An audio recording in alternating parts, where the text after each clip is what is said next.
வந்திருக்கின்ற பத்திரிகை நண்பர்களுக்கும், புகைப்பட கலைஞர்கள், வீடியோகிராஃபர், யூடியூபர்ஸ் எல்லாருக்கும் எனது இனிய வணக்கம். ஆல்மோஸ்ட் இங்க நிறைய முகங்கள் வந்து நிறைய பார்த்து உங்களோடய அப்படியே வளர்ந்த மாதிரி இருக்கு. ஆல்மோஸ்ட் எல்லாம் ஒரு ஃபேமிலி பார்க்குற மாதிரி இருக்கு.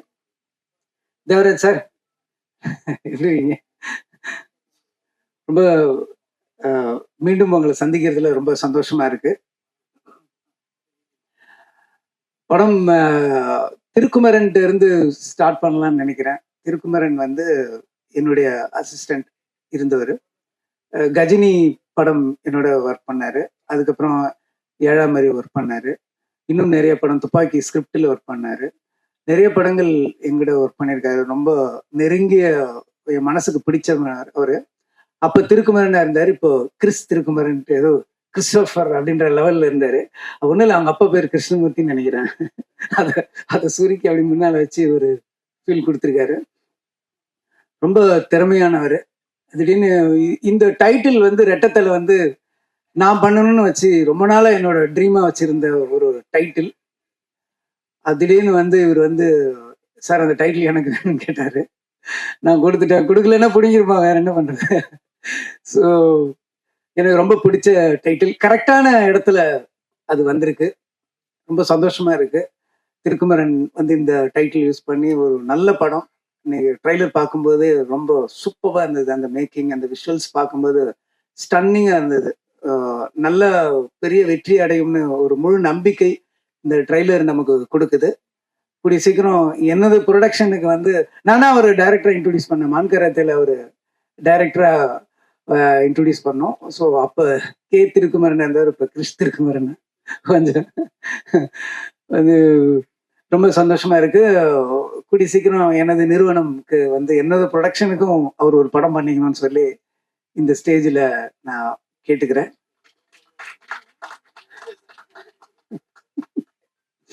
உன்னை வந்து மான்கராத்தே போய் நான் அந்த 3 ஃபிலிம் டீல்னு ஒன்று போடுவாங்கல்ல ஹிந்தி படத்துல, மொத்தமா அடிமை சாசனம் மாதிரி ஒன்று அப்பயோ வெளியே விட்டு தப்பாச்சு. ஸோ திருப்பி என்னுடைய கம்பெனியில வந்து ஒரு படம் பண்ணணும்னு சொல்லி நான் வேண்டி விரும்பி கேட்டுக்கிறேன்.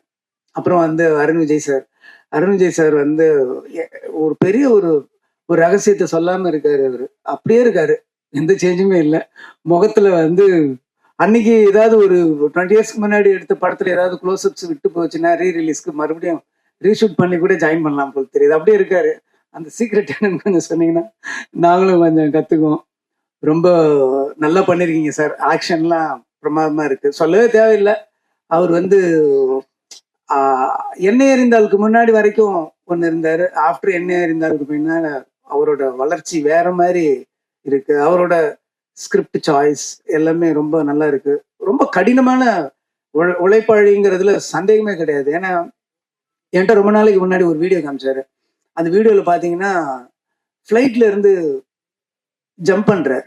எப்ப போய் ஃப்ளைட் நம்ம கார்ல இருந்து ஒழுங்கா இறங்கிறதுக்கு கஷ்டப்படுறோம். நம்ம ஒரு வந்து ஃப்ளைட்ல இருந்து அதை போய் ப்ராக்டிஸ் பண்ணி வேற ஒரு கண்ட்ரியில போய் ப்ராக்டிஸ் பண்ணி ரியலா இப்போ அதை ரிலீஸ் பண்ண நம்மலாம் ஏன்னுவோம். அந்த அளவுக்கு அது நம்ம பார்த்து ஒரு 15 இயர்ஸ்க்கு முன்னாடி பார்த்தேன்னு நினைக்கிறேன்.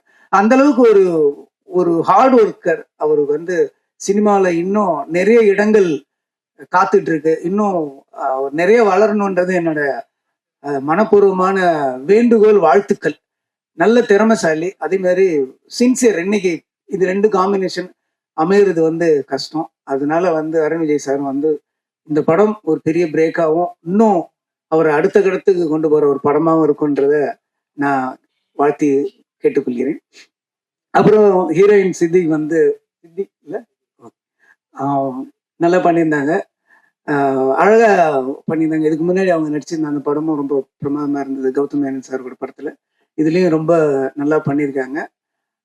கரெக்டா அவங்களுக்கும் இந்த படம் ஒரு நல்ல படமா அமையும்னு சொல்லி நான் கேட்டுக்கிறேன். அதுக்கடுத்து வந்து மியூசிக் டைரக்டர் ரொம்ப பிரமாதமா பண்ணியிருக்காரு. பிஜிஎம் கூட அந்த ட்ரைலருக்கு ரொம்ப நல்லாவே பண்ணியிருந்தாரு. ஆண்டனி சொல்லவே தேவையில்லை. ஆண்டனி வந்து கஜினி வந்து அந்த மாதிரி ஒரு நச்சுன்னு ஒரு எடிட்ல லாக் பண்ணதுக்கு வந்து அவர் தான் முக்கியமான காரணம். இன்னும் சொல்ல போனா அந்த இன்னமும் ஞாபகம் இருக்கு, அந்த சுட்டுமிழி சுடுற சாங் வந்து ஒரு ஸ்லோ பேஸ்ல இருக்கும். அன்னைக்கு வந்து அதை ஒரு எடிட் பண்ணி அதை ஒரு மேஜிக் பண்ணுவாரு எப்பயுமே. இன்னும் சொல்ல போனா அந்த படத்துல வந்து நான் ஸ்லோவா பண்ணணும்னு சில விஷயம்லாம் இருந்தது. ஒரு ஸ்லோ மூட்ல ஒண்ணு நான் நினைச்சுக்கிட்டு இருந்தேன். டக்குன்னு அவரே எடிட் பண்ணி, தலைவா வாங்க தலைவா பாருங்க எடிட் அப்படின்னாரு. பார்த்தா எல்லாமே ஃபாஸ்ட் ஃபார்வர்ட்ல இருக்கு. அது நம்ம ஸ்லோ மோஷன்ல ஸ்லோ பில்டப்ல நினைச்சிருந்தேன், எல்லாம் ஃபாஸ்ட் ஃபார்வர்டா எடுத்திருக்காருன்னு எனக்கு இமிடியேட்டா அது ஒரு ஜட்ஜ்மெண்ட் கிடைக்கல. ஆனா பக்கத்துல இருந்த என்னோட அசிஸ்டன்ஸுங்க எல்லாமே சூப்பரா இருக்கு அப்படின்னாங்க. ஸோ என்னோட விஷனை வந்து வேற மாதிரி கஜினி படத்துல பண்ணாரு. இன்னும் சொல்ல போனா ஹிந்திலையும் வந்து அவர் தான் பண்ணாரு. ஹிந்தியில வந்து இந்த இந்த இந்த டெல்லிங் கரெக்டா இருக்குமான்னு சொல்லி கொஞ்சம் ரீஎடிட்லாம் ஒரு 2 months பண்ணோம். கடைசியா 2 months கழிச்சு கரெக்டா ஆண்டனி சாரோட வெர்ஷன்லயே போயிடலாம் அப்படின்னு சொல்லி இமிடியேட்டா அந்த வெர்ஷன் போனோம். ஸோ அந்த அளவுக்கு வந்து எடிட்டிங்ல ஒரு மூடும் நம்ம எடுத்ததையே வேற மாதிரி நம்ம காட்டுற ஒரு ஒரு மெஜிஷியன் சொல்லலாம் ஆண்டனி சார். டிஓபி எல்லாமே ரொம்ப நல்லா பண்ணியிருக்காங்க. ஆக்ஷன் சீக்வன்ஸும் ரொம்ப நல்லா இருக்கு. சாங்ஸ், லிரிக்ஸ் எல்லாமே ரொம்ப நல்லா இருக்கு. ஸோ திருக்குமரனுக்கு இந்த படம் ஒரு நல்ல படமா, ஒரு வெற்றி படமா அமையணும்னு சொல்லி நான் இறைவனை வேண்டிக்கிறேன். நீங்களும் பத்திரிகை நண்பர்கள் எல்லாருமே இந்த படத்தை நல்ல விதமா ப்ரொமோட் பண்ணி ஒரு சின்ன ஒரு ஒரு ஒரு படத்தை வந்து இவங்களோட வெற்றியை வந்து ஒரு பெரிய வெற்றியா கொண்டு வரணும்னு சொல்லி நான் வேண்டி விரும்பி கேட்டுக்கிறேன். நன்றி, வணக்கம். பத்திரிகை ஊடக நண்பர்கள் அனைவருக்கும் வணக்கம். First thanks. அவங்க குமார சம்பவம்னு சொல்லும்போது எனக்கு ரொம்ப சந்தோஷமா இருந்தது. ஏன்னா அந்த படத்தை என்னை விட அதிகமாக கொண்டாடினது நீங்க தான். அதுக்கு நான் தனியாக எங்கேயுமே நன்றி தெரிவிக்க முடியல. அது இந்த மேடையில் அமைஞ்சது ரொம்ப சந்தோஷம். ஃபர்ஸ்ட் ரெட்டத்தலை, எனக்கு இந்த தலைப்பு ரொம்ப ரொம்ப பிடிச்சிருந்தது. அதுக்கு முக்கியமான நிறைய காரணங்கள் இருக்கு. ஆனால் ரெட்டத்தலையும் ஒரே மாதிரி இருக்கக்கூடாதுன்னு சொல்லிட்டு ஒரு தலைக்காக ரொம்ப மெனக்கெட்ட அருண் விஜய் சாருக்கு வந்து என்னுடைய தனிப்பட்ட பாராட்டுகள். அதுக்கு ஒரு தனி ஹேர் ஸ்டைல் பிடிச்சி, அதுக்கு ஒரு தனி லுக் பிடிச்சி எவ்வளோ வேலை பண்ணுறாரு அப்படின்றத பார்க்க முடியுது. அண்ட் எனக்கு பர்சனலாக நிறைய விஷயங்கள் சொல்லணும்னு தோணுது. ஃபர்ஸ்ட் நான் அருண் விஜய் சார் கிட்டே ஆரம்பிக்கிறேன். ஐ திங்க் இந்த ஸ்டோரி உங்களுக்கே மறந்துருக்கும் ப்ரோ, நான் சொல்கிறேன். ஓகே, பேக் இன் 2003-2004 நான் ரேடியோ மிர்ச்சியில் அப்போ தான் ரேடியோ ஜாக்காக இருக்கேன். அப்போ தான் நீங்கள் நடித்த ஜனனம்னு ஒரு படம் ரிலீஸ் ஆகுது. ஸோ அப்போ அருண் விஜய் சார் வந்து இன்டர்வியூக்கு வந்திருக்காரு. இன்டர்வியூ எடுக்க வேண்டிய அந்த சவுண்ட் ரெக்கார்டிஸ்ட் வரல. நான் வெயிட் பண்ணிட்டு இருக்கேன், அவரும் வெயிட் பண்ணிட்டு இருக்காரு. ரொம்ப பொறுமையா, ரொம்ப காமா ஒரு 15 to 20 minutes எதுவுமே பேசாம இப்போ எப்படி சிரிச்சிட்டு இருக்காரோ அதே மாதிரி தான் he was there. எனக்கு தெரிஞ்ச அந்த பொறுமையும் அந்த டெடிகேஷனும் தான் இன்னைக்கு அவர் இருக்கிற இந்த உயரத்துக்கு காரணம் அப்படின்னு நினைக்கிறேன். ஏன்னா அந்த மாதிரி வந்து ஏன்னா நான் நிறைய பார்த்துருக்கேன். சில பேர் நான் போயிட்டு அப்புறம் அப்படிலாம் போயிருப்பாங்க. அந்த இன்டர்வியூல அவர் நடந்துகிட்ட விதம், அவருடைய கனவுகள் என்ன, இதெல்லாமே எனக்கு இன்னும் ஞாபகம் இருக்கு. ஸோ எனக்கு இப்போ அவருடைய இந்த growth-அ பார்க்கும்போது I really feel that this man deserves much more. இந்த பணிவுக்கும் இந்த அர்ப்பணிப்புக்கும் அவர் இன்னும் மிகப்பெரிய உயரங்களை தொடணும் அப்படின்ற அந்த வாழ்த்து தெரிவிக்கிறது தான் என்னுடைய முதல் வேலையா இந்த மேடையில் நான் வைக்கணும்னு நினைச்சேன். So I really sincerely wishing you all the best for all the dreams that you have. And அடுத்தது டைரக்டர் திருக்குமரன் சார். சார் மான் கராத்தே ஃபர்ஸ்ட் டே வந்து தேட்டருக்கு போயிட்டு டிக்கெட் கிடைக்காம திரும்பி வந்தேன் சார். எனக்கு ஞாபகம் இருக்கு. அதுக்கப்புறம் செகண்ட் டே தான் பார்த்தேன். எனக்கு அந்த படத்தோட ஹியூமர் ரொம்ப பிடிக்கும். அதுக்கப்புறம் கெத்துன்னு ஒரு படம் பண்ணாரு. அந்த படம் கம்ப்ளீட்டா வேற மாதிரி இருந்தது. அதை விட இது பயங்கரமா இருக்கு சார். இன்ஃபேக்ட் இது நான் ஏதோ ஹிந்தி படம் தமிழ்ல பார்க்குற மாதிரி எனக்கு ஒரு ஃபீலிங் இருந்தது. And fantastic making. And Murugadoss sir, அவங்களுடைய சாதனையை பற்றி நான் எப்படி சொல்ல முடியும்? நான் ஒரு சின்ன குழந்தை, 2 படம் தான் எடுத்திருக்கேன். பட் முருகதாஸ் சார் வந்து அருண் விஜய் சார் நான் அப்போ பார்த்த மாதிரியே இப்பயும் இருக்காரு அப்படின்னு அவர் சொல்றாரு. அதுதான் எனக்கு ஆச்சரியமா இருக்கு. அவர் எப்பயுமே ஒரே மாதிரியே இருக்காரு. அதுதான் எப்படின்னு தெரியல. பட் அவருடைய எண்ணங்கள் தான் அவரை இளமையா வச்சுக்குதுன்னு நினைக்கிறேன். இன்னைக்கும் மதராசியில வந்து அந்த ஒரு ஃபைட் சீனை வந்து அவர் எப்படி கொரியோகிராஃப் பண்ணியிருப்பாருன்னு என்னால் வந்து எதிர்பார்க்க முடியாத லெவலுக்கு ஒரு விஷயத்த பண்ணியிருக்கீங்க. I'm huge fan of your work sir. பெரிய இன்ஸ்பிரேஷன் நீங்க. அடுத்து உங்க பக்கத்துல அறிவழகன் சார் இருக்காரு. அவர் அருண் விஜய் சாரை யூஸ் பண்ண விதங்கள்லாம் ரொம்ப இன்ட்ரெஸ்டிங்கா இருக்கும். எனக்கு ரொம்ப பிடிக்கும் அது. அதே மாதிரி தடம் படத்துல அருண் விஜய் சார் பண்ண அந்த ரோல் வந்து நம்ம எல்லாருக்குமே ரொம்ப ரொம்ப பிடிக்கும். அந்த மாதிரி ஒரு ரோல், டபுள் ஆக்ஷன் அப்படின்னும் போது 100% சில ஹீரோஸ் டபுள் ஆக்ஷன் பண்ணா ரொம்ப வித்தியாசமா இருக்கும். நம்பக்கூடிய இந்திய அளவுல சில நடிகர்கள் மட்டும்தான் இருக்காங்க. அதுல கன்ஃபார்மா அருண் விஜய் சாரும் ஒருத்தர்ன்றது இந்த படத்தின் மூலமா இன்னொரு தடவை நிரூபிப்பார் அப்படின்னு நான் நினைக்கிறேன். அண்ட் அடுத்தது என் தலைவன் ஆண்டனி சார். ஏன் தலைவன் சொல்றேன்னா, நான் நடிச்ச முதல் படத்துல இருந்து ஏஎல் விஜய் சார் கூட நான் என்னென்ன படம்லாம் பண்ணணும் அவர் தான் எடிட் பண்ணியிருக்காரு. அதுல என்னன்னா நான் நடிச்ச சில சீன்ஸ்லாம் அவருக்கு ரொம்ப பிடிச்சதுன்னா அவரே எடிட் பண்ணி நானே வச்சுக்கிறேன், வேற யாருக்கும் தர மாட்டேன் அப்படின்னு எடுத்து வச்சிருவாரு. அந்த மாதிரி தாண்டவம் படத்துல கிட்டத்தட்ட ஒரு 15 நிமிஷம் ஃபுட்டேஜ் இன்னும் தலைவனே வச்சிட்டு இருக்காரு. எப்போ கொடுப்பாருன்னு எனக்கு தெரியல. I am so glad. And madam, I am fan of your work. ரொம்ப நல்லா இருந்தது கௌதம் சார் படத்துல நீங்க நடிச்சது. அண்ட் இந்த படத்துலையும் லுக் வெரி கியூட். எல்லாத்துக்கும் மேல ரொம்ப நாள் கழிச்சு நான் இதை பார்த்து நான் சந்தோஷப்பட்ட விஷயம் சொல்றேன் சார். தமிழ் சினிமா கடந்த ஒரு 10 வருஷமா மறந்து போன ஒரு விஷயத்தை இந்த படத்துல காமிச்சிருக்காங்க. என்னன்னா ஃபாரின்ல பாட்டு அப்படின்றது. ஏன்னா நான் வந்து இதை வந்து நான் ரொம்ப உணர்வு பூர்வமா சொல்றேன். இதுல காமெடிக்காக இல்லை, இது உணர்வு பூர்வமா ஒரு விஷயம் சொல்றேன். வெளிநாடுகளே பார்க்க முடியாத நிறைய பேர் திரைப்படங்கள் மூலமா ஒரு ஃபாரின் சாங் மூலமா தன்னுடைய வெளிநாட்டு கனவுகள் எல்லாம் தீர்த்துட்டு இருந்தாங்க அப்படின்றது ஒரு சைக்கலாஜிக்கல் ஃபேக்ட். அதை நம்ம நிறைய மிஸ் பண்ணிட்டோம். சினிமான்றது எல்லாரும் கொண்டாடுறதுக்கான ஒரு விஷயம். ஒரு ஏழைக்கும் சில விஷயங்கள் எட்டணும், அவனுடைய கனவுகள் எட்டணும் அப்படின்றதுக்காக தான் அந்த கனவு காட்சினே ஒன்று வந்ததுன்னு எனக்கு எப்பயுமே தோணும். ஸோ ரொம்ப நாள் கழிச்சு ஒரு நல்ல பாட்டு, அதுவும் ரொம்ப நாள் கழிச்சு செம டான்ஸ் வேற. என்ன சொல்றதுனே தெரியல. அந்த பாட்டை பார்த்த உடனே I felt so happy and very very. இந்த இந்த மேடையில இன்னொரு விஷயம், இந்த படத்துடைய ப்ரொடியூசர் பாபி சார், இதுதான் பயங்கரமான மேட்ரு.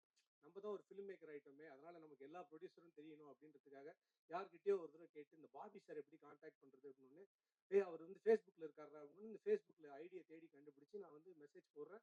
மெசேஜ் போட்ட உடனே ரிப்ளை, சார் நான் உங்கள் படம்லாம் பார்த்துருக்கேன் சார் அப்படின்னு. இவ்வளோ பெரிய ப்ரொடியூசர் நம்ம படத்தெல்லாம் பார்த்துருக்காருன்னு நானும் அவரும் கிட்டத்தட்ட ஒரு 4 நாள் பேசினதுக்கு அப்புறம், சார் ஒரு 15,000 ருபீஸ் இருக்குமா அப்படின்னு எனக்கு மெசேஜ் அனுப்பிச்சார். அப்புறம் தான் எனக்கு தோணுச்சு இது ஏதோ தப்பா இருக்கு. அதுக்கப்புறம் பல பேர் ரிப்போர்ட் பண்ணாங்க. ஓகே, அது வேற பாபி, சாரி பாபி சார், வேற வேற யூ ஆர். சத்தியமா இது வந்து நடந்துச்சு. அதுக்கப்புறம் இந்த பாபி சாருக்கு நான் வந்து இதுக்காக சாரி சொல்லி மெசேஜ் அனுப்பல. But I generally message him. அதுக்கு அவர் ரிப்ளையே பண்ணல. அப்பதான் தெரிஞ்சது அவர் தான் கரெக்டான ப்ரொடியூசர் அப்படின்னு. So I felt so good.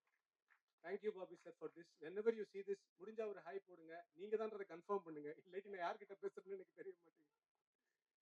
And more so எனக்கு கிறிஸ்மஸ் போது எனக்கு எப்பயுமே இந்த சில படங்கள் எப்பயுமே இயர் எண்ட்ல ரிலீஸ் ஆகும். அந்த படங்கள்லாம் எப்படி இருக்கும் அப்படின்னா, அந்த வருஷத்துல வந்த எல்லா படத்தையும் வந்து மறக்க வச்சிடும். அதுதான் வந்து ஃபார் எக்ஸாம்பிள் சொல்லணும்னா டங்கல்னு ஒரு படம் வந்தது. அது வந்து அந்த வருஷ கடைசியில ரிலீஸ் ஆன ஒரு படம். அந்த வருஷத்துல வந்து எல்லா படத்தையும் ரசிகர்களை மறக்க வச்சு ஒரு படம் டாப்ல எல்லாரும் மைண்ட்லயும் வந்து இருந்துச்சு. ஐ திங்க் ரெட்டத்தலை வில் பி தட்னு எனக்கு தோணுது. பிகாஸ் அந்த ட்ரெய்லர் ரொம்ப ரொம்ப சூப்பரா இருந்தது. அப்புறம் சாம் சிஎஸ் பத்தி சொல்லணும். சாம் சிஎஸ் மியூசிக்கு ஒரு ஃபேன் பேஸ் இருக்கு அப்படின்னா, நான் அவருடைய இன்டர்வியூஸ்க்கே ஒரு பெரிய ஃபேன் அப்படின்னு சொல்லலாம். எல்லா அவருடைய யூடியூப் இன்டர்வியூ அவர் பார்க்குறாரோ இல்லையோ, நான் உட்காந்து பார்த்துட்டு இருப்பேன். பாவம் என் தலைவன் எவ்வளோ கஷ்டப்பட்டுலாம் மியூசிக் பண்றான். ஆனா எனக்கு தெரிஞ்சு இந்தியன் டீம்ல எப்படி ராகுல் டிராவிட் மிஸ்டர் டிபெண்டபிளோ கிட்டத்தட்ட 2 விக்கெட் ஃபர்ஸ்டே விழுந்துருச்சு, கடைசி நாள் வரைக்கும் ஆடு அப்படின்னா உயிரை கொடுத்து ஒரு மனுஷன் விளையாடணும். அந்த மாதிரி ஒரு டெக்னீஷியன் சாம் சிஎஸ். நிஜமா மிஸ்டர் டிபெண்டபிள்னு அவரை சொல்றதுல எந்தவித மாற்றமும் இல்லை. அந்த அளவுக்கு டில் த எண்ட் ஒரு ப்ராஜெக்டை ஹோல்ட் பண்றதுக்குன்னு ஒருத்தர் ஒர்க் பண்றதுன்னா அந்த மியூசிக் டைரக்டர். அண்ட் அஃப்கோர்ஸ் இந்த படத்துடைய டிஓபி. எல்லாத்துக்கும் மேல நான் ரசிகர்களுக்கு கேட்டுக்கிறது ஒன்னே ஒண்ணுதான். எப்பயுமே நல்ல படங்கள்லாம் வரும்போது ரொம்ப நல்ல படங்க, ரொம்ப நல்ல படங்கன்னு வீட்லயே உட்காந்துட்டு இருக்காதீங்க. தயவு செஞ்சு வாங்க, தியேட்டருக்கு வாங்க. இந்த படம் is going to be one ultimate theatrical experience. பிரமாதமா இருக்கு, விஷுவல் ஸ்டண்ட்ஸ் பயங்கரமா இருக்கு. எனக்கு தெரிஞ்ச அருண் விஜய் சார் வந்து வரும்போது ஸ்டண்ட் மாஸ்டர்லாம் குதூகலம் ஆயிடுவாங்கன்னு நினைக்கிறேன். அந்த லெவலுக்கு தான் ஒரு ஸ்டண்ட் பண்றாரு. எனக்கு அவரை பத்தி சொல்லணும்னா ஃபைனலா ஒரே ஒரு விஷயம் தான் நான் சொல்லணும் அப்படின்னு நினைச்சு ஆசைப்படுறேன். ஒரு கோட் நான் படிச்சேன். It's okay that I walk slow but I never walk back அப்படின்னு. அருண் விஜய் சாரோட லைஃப் அதுக்கு ஒரு மிகப்பெரிய உதாரணம். அந்த தில்ருபா பாட்டுலேருந்து இன்னைக்கு இவ்வளோ தூரம் ஒரு மனுஷன் வந்து வந்திருக்காரு அப்படின்னா அதுக்கு காரணம் அவருடைய விடாமுயற்சி, உழைப்பு, நேர்மை, அர்ப்பணிப்பு. இது எல்லாத்துக்கும் மிகப்பெரிய ஒரு இடம், இன்னும் பெரிய இடம் வந்து அவருக்கு கிடைக்கும் அப்படின்ற ஒரு மிகப்பெரிய நம்பிக்கை இருக்கு. வருங்காலத்தில் எனக்கு ஒரு வாய்ப்பு இருந்ததுன்னா அவருக்கு ஒரு ஹாலிடே ஃபிலிம் கொடுக்கணும். அதாவது ஸ்டண்டிங் எல்லாம் வாங்க சார் ஜாலியாக ஒரு படம் பண்ணலாம் அப்படின்ற மாதிரி ஒரு படம் பண்ண எனக்கு ஒரு ஆசை. அதுவும் நடக்கும் அப்படின்னு நம்புறேன். Thank you so much for the opportunity and I really wish all the best to all of you. Thank you. எல்லாருக்கும் வணக்கம். கொஞ்சம் பதட்டமாக இருக்குது. இங்கே வந்திருக்கிற பத்திரிகை நண்பர்கள், ஊடக நண்பர்கள் எல்லாருக்கும் நன்றி. என்ன இங்கே இந்த விழாவுக்கு வந்திருக்கிற என்னோட இயக்குனர் சகோதரர்கள் எல்லாருக்குமே நன்றி. பர்சனலாக அவங்க வந்தது எனக்கு ரொம்ப சந்தோஷம். என்ன சொல்கிறேன்னு தெரியல. இந்த படம் கிடைச்சதுக்கு, படம் என்னோட ஸ்கிரிப்டில் கூட ஒர்க் பண்ண நண்பர்கள், என்னோட உதவி இயக்குனர்கள் எல்லாருக்கும் நன்றி சொல்லணும். இந்த படம் எனக்கு வாய்ப்பு கொடுத்த ப்ரொடியூசர், டைட்டில் கொடுத்த என்னோட குருநாதர் எல்லாருக்கும் நன்றி மட்டும் சொல்லிக்கிறேன். வேற எதுவும் சொல்றேன்னு தெரியல. எல்லாரும் இந்த படத்தை தியேட்டர்ல வந்து பார்க்கணும். இந்த படம் ஒரு தியேட்டர் எக்ஸ்பீரியன்ஸ் கொடுக்கும். எல்லாருக்கும் நன்றி. அவ்வளோதான்.